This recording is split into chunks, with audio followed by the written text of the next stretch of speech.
Hello and welcome to the program. My name is Luke Hunt and this is another podcast for the Diplomat. And we're coming to you from Bali, a lovely setting where I've been attending the LawAid International Conference with Craig Tuck. Craig is a barrister from New Zealand who has worked extensively from around the region. And we're going to be talking about the concept of dignity and how that is framed in international human rights and law. Craig, welcome to the program. Great to be here. The conference was a terrific success. The whole concept of dignity within the framework of law and international law. Can you explain that a little bit to the listeners and viewers about how this works? Because it seems to be where the law is going next.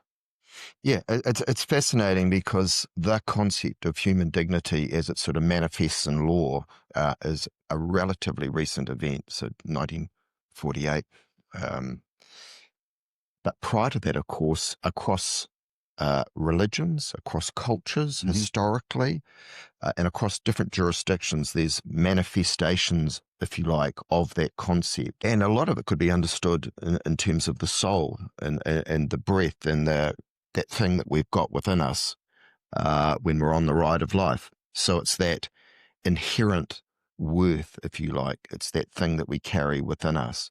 So it wasn't really until the Universal Declaration of Human Rights in 1948 that the international legal instruments started to describe that bundle of rights and responsibilities.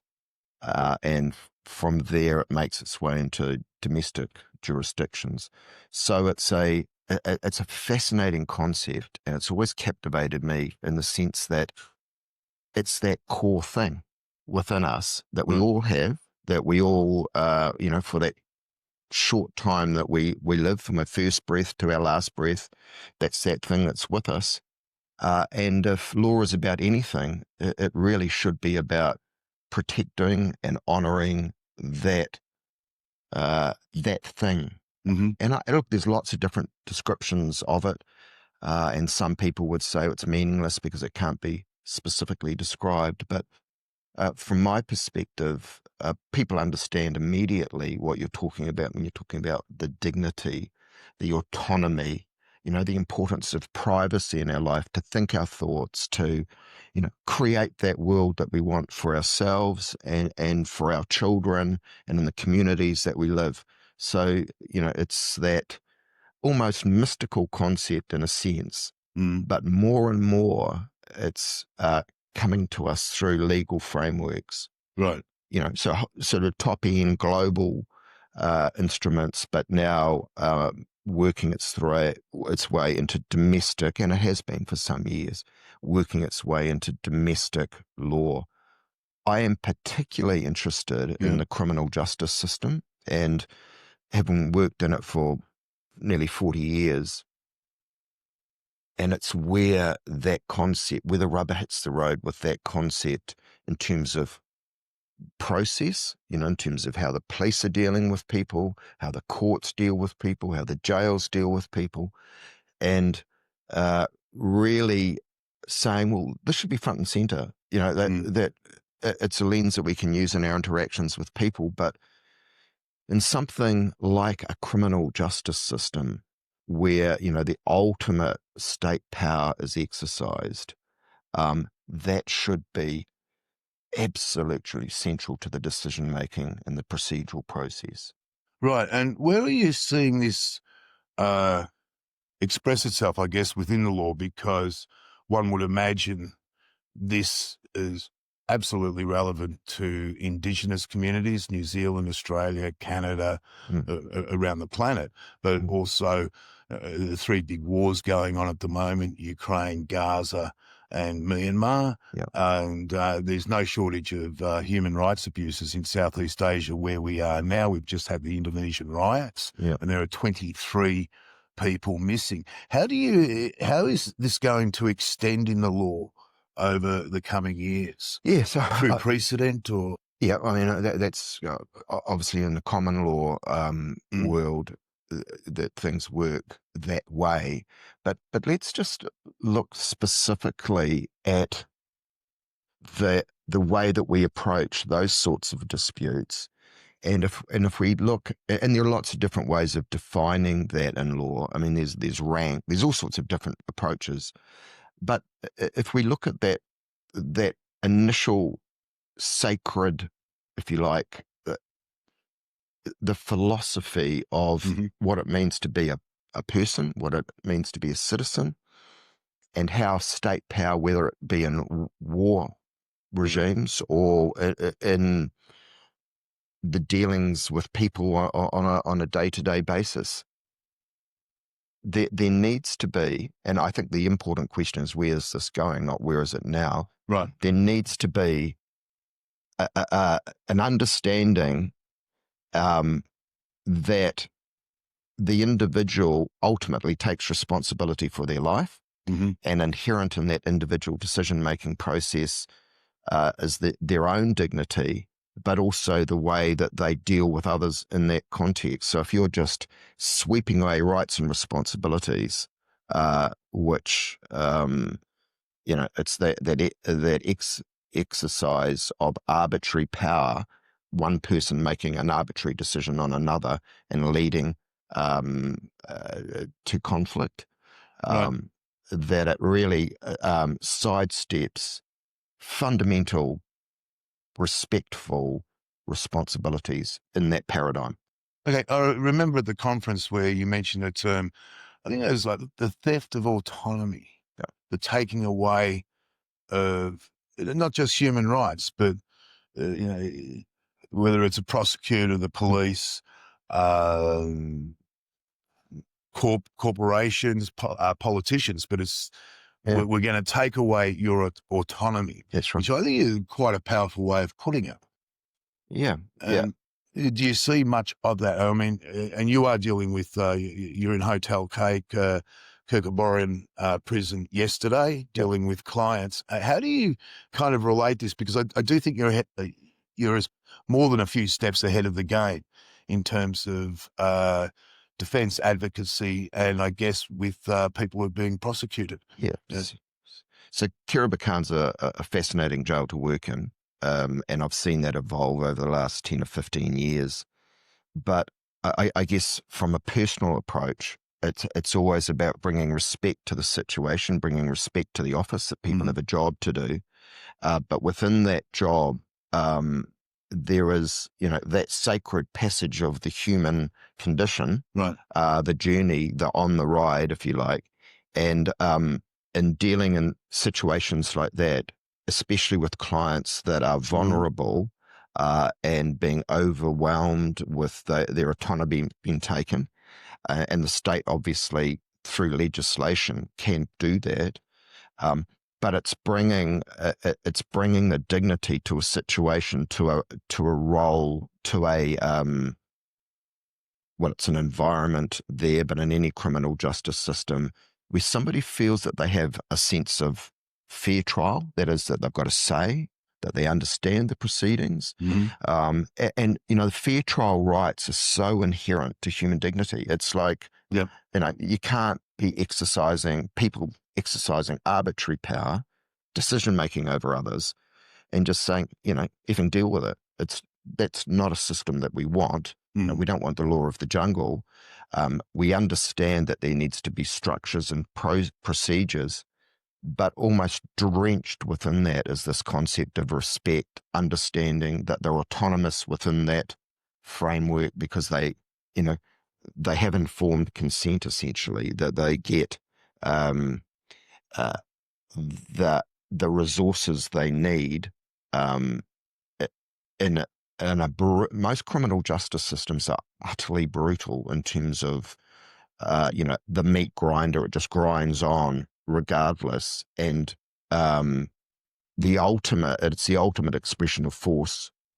Government, that is the ultimate expression of force. It's that monopolization of violence where, just as an example, you don't pay your parking ticket, maybe $12. You then get community work eventually because, your fines have got so big and your penalties, and then you don't do community work and you end up in jail because you don't do your community work. See, the process ultimately in a criminal justice system is the monopolization of violence, and you do not want arbitrary power being expressed through that. You want a process that brings dignity, empowerment. I hate that word empowerment, but autonomy. It's very NGO. Oh, it's a shocker. But it's acknowledging, that there is a cluster of rights and responsibilities that attach with the human condition. Well, this is what I'm trying to get at. I think I'll always remember working in, better not mention the country, but I was talking to a police chief, extremely high up in that nation's criminal framework. And we were talking about, human rights and that people have human rights. And he just bluntly said, people have human rights, but it's my job to take them away. Hey. And it's like, well, no, not really. But I wasn't about to argue with him because you never know what's going to happen down the road. And it's just sort of a lot of the judicial system seem to be run more on fear. And deliberately so. Yeah, I mean, and particularly in Southeast Asia. Sure. And I guess there's a lot of ways, the philosophy that attaches to, for instance, sentencing practices, retribution or retaliation or those sorts of things.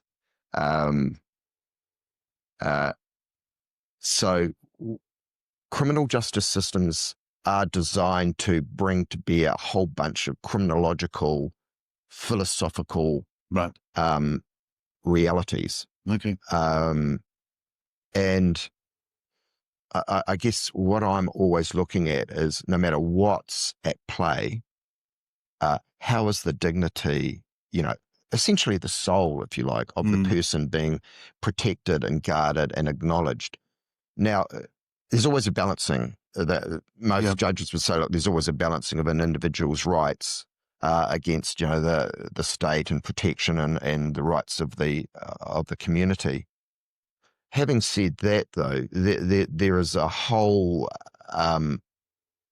there's an approach that still brings dignity to the individual, to the defendant, to the complainants, to the victims, where respect is given in a process. And I think probably adds weight when somebody feels they're involved in the process and has a voice in it. Then that's a much more powerful process when people are adopting that and understand it. And right. There was an impressive list of speakers at this conference, academics in the United States, in New Zealand, Australia, in lawyers in London, and they're all talking about this concept of dignity and how do we get it into the legal framework. I mean, as I understand it, you've been offered a study and complete a PhD at Cambridge in incorporating dignity into the law. I mean, obviously the trick here is how do you actually define it and do it? But it is being written about at the highest intellectual levels where UN policies are written, government policies are written. So it's not just pie in the sky. It is actually going forward. Yeah, well, I think as Noam Chomsky would say, it's 100% acknowledged and 100% ignored at many levels, Right. But what I find really fascinating is reading about different religions, reading about different cultures and their value system, and then looking at all the different jurisdictions, all the nation states, how they talk about that concept and how they integrate it not only into the statutes or codes, but also how the judge is talking about it and, what is alive to the judiciary in terms of search warrants, invasions of privacy. And I could go on, but, it's fascinating to see now that the acknowledgement or reflection on the human condition, that brief life that we have, and how law needs to make sense and align with that concept of dignity and soul, essentially. I'm kind of curious as to how much of this has come out of New Zealand in that the New Zealand experience through the Treaty of Waitangi, you have a very much a different relationship with the Maori population as opposed to in Australia and the Indigenous population there with the Aboriginals, which are the completely different experiences. I don't want to get into an argument over who did the right thing and who didn't, or how it worked. But my impression is that the New Zealand experience combined Maori law, as in LORE, as much as LAW with Western concepts, and then pulled it together. Does that help in terms of building a legal framework for these sorts of concepts? So what I can do is just talk personally about that. Sure. I don't want to kind of cross over into, there's lots written, and obviously there's different cultural perspectives on that. For me personally, as a Pākehā, it's as a European, educated in England and in New Zealand, and working in a number of different jurisdictions, the insight of the partnership agreement. So it's a partnership where concepts like mana and respect for the different cultures and acknowledging and integrating that lawmaking practice and decision making. Right. So there's very much a consultation model there. It's meant to be. That has its problems. But there definitely is that idea of a partnership that we must consult, that we must acknowledge and move forward in a way that retains the what we would say is the mana, the respect, the dignity of the cultures. So it is front and centre there from my perspective, certainly as a lawyer in New Zealand, which is quite a different experience in Australia, where I live a lot as well. And the attitude is different. It's the attitude in the penal system in Australia is different. Certainly in the Northern Territory, for instance, where the jails don't seem to connect at all. It's just these constant reports about Aboriginal deaths in custodies, kids who are being locked up, Aboriginal kids who are being locked up at a very young age, and the suicide rate is horrific. Well, the imprisonment rate is a starter, and if you just look at the numbers there, it certainly raises some questions. Yep. Which kind of leads into, what should a prison look like? We're taking somebody's freedom. That's an accepted proposition because obviously some offending safety is required. But what about the jail environment? This high idea of locking people away for 23 hours, people, that are, have all manner of mental health issues, and where is that going as opposed to a more community-oriented, what do the facilities look like? And people would say, well, it should be on the minimum cost, but you need to take a much more holistic approach if you're taking human dignity as its focus, for instance, and saying, well, if you're going to treat people in this way, what are we going to get at the end of that when they're back out on the street, inevitably? And how does that play out? So looking at a much more holistic cost model, emotional cost, not just financial. And the one word we haven't mentioned so far is rehabilitation. And where I come from and the way we were raised, and I think the key word were people who went to prison, the idea was to rehabilitate them and bring them back into society. But it seems to have been lost somewhere along the way, particularly when we look at examples like in the Northern Territory, and not just there, elsewhere, right across Southeast Asia. Across the world, actually. Yeah. The incarceration and vast incarceration in the US and say the Northern Territory and other jurisdictions, I think we need to really look long and hard at that. For instance, even just starting with a bail proposition, in New Zealand, we have a very high remand population. That is people that can't get bail because they can't get a house. So, they're now at the taxpayer's expense. They're cut off from the ability to work, from their family, their communication with the lawyers, the whole disconnection can start right at that very first hearing at court where, providing a suitable address, can't do that. We don't have enough houses. So if you're poor, you're getting locked up. right? And that just starts the ball rolling, and there's just a whole sequence of events that follows through into, say, a sentenced population where in jails, if, for instance, you've got 10 or 20 people in a cell and some are having to sleep, and some don't even have the yoga mat to sleep on. They're having to sleep around a toilet on a cold floor. Fact. And that they don't have support from the outside, therefore they can't get the food they need. And the lights in most jails are on all night. So people are sleeping with the light on. They don't know what time it is. Don't know what time it is. Their body clock's out. And I'm sure that some of your listeners will be saying, hey, tough. But many are remand prisoners waiting to have a trial that are in conditions sleeping on a floor. They're not sleeping properly. They're not eating properly. They can't think properly after a while.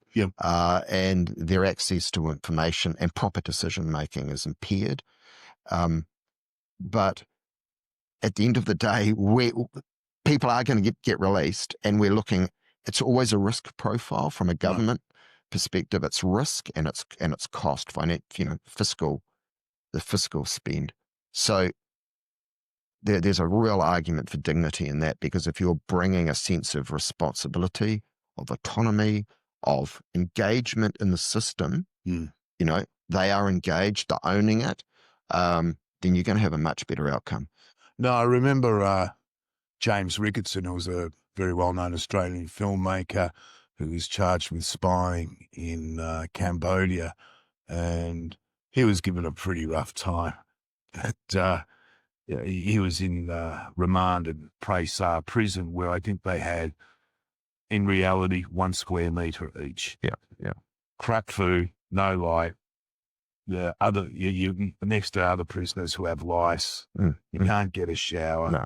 And for him, the great victory came when he was found guilty, because he could go into a prison hospital. He could go into a regular prison cell, and from there he went into a prison hospital. And once you're in the prison compound, you could buy your own food. There are lots of ways. I guess it was the same with Hotel K. The remand system is, and then you have all these young offenders who are placed in with the older offenders, and that's where they get schooled. And you're in with a bunch of gang activity and all manner of things. I've always thought, though, there's lots of problems within criminal justice, but if you looked at just that initial remand process and that there was available or suitable bail houses, which, is a planet problem, then you are saving huge amounts of money. You're providing, you're not having that two-tier criminal justice system where the poor are locked up and those wealthy enough to have a house or a room or a couch are treated differently. This is what you were saying before about houses, in that you can't get bail if you haven't got collateral to put up. Well, starting point's a residential address for everybody globally. And if you don't have a suitable residential address, whatever that is, then you are in custody. You're not getting bail. No, you're in custody, and you're getting your phone call. You're in a very tight, mostly very tight living experience. And that's, your dignity implodes at that point when your resources. How do you find dealing with governments, left wing, right wing, Asian, autocrats? And the way the world's going at the moment, it's a hell of a mix out there.